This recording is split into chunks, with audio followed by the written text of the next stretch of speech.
Mercredi 6 juillet. L'Éternel dit à Moïse, « Ensemble le peuple, et je leur donnerai de l'eau. » Alors Israël chanta ces cantiques.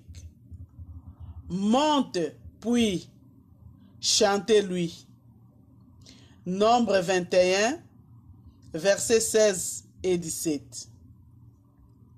Si quelqu'un a soif, dit Jésus, qu'il vienne à moi et qu'il boive. Jean 7, verset 37.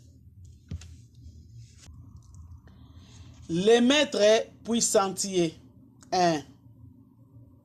Vers 1850, Adrien Berbrugger, conservateur de la bibliothèque d'Alger, assista au forage d'un puits artésien près de Tourgourt, à plus de 100 lueurs de la côte, à plein Sahara. La nappe d'eau douce fut presque atteinte à 55 mètres sous les sables.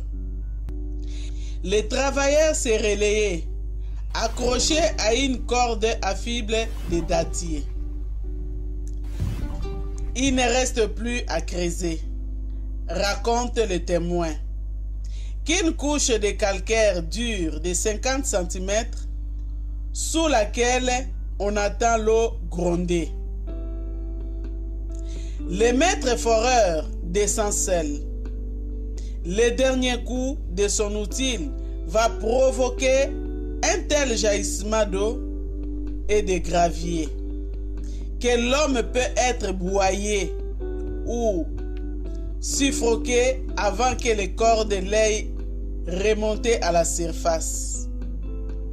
Instant d'angoisse, il arrive qu'on ramène un corps sans vie, tandis que les précieux liquides commencent à remplir les canaux déjà creusés de la future oasis.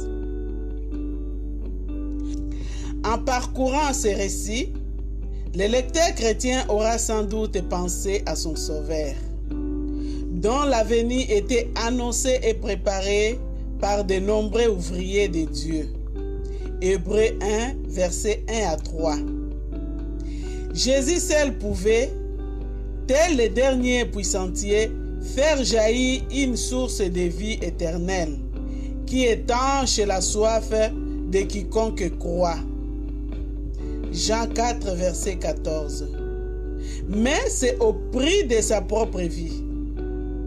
En la donnant au calvaire, il constate, lui, victime volontaire et parfaite, que tout est accompli pour la gloire de Dieu et pour le salut de ceux qui croient. Jean 19, verset 30.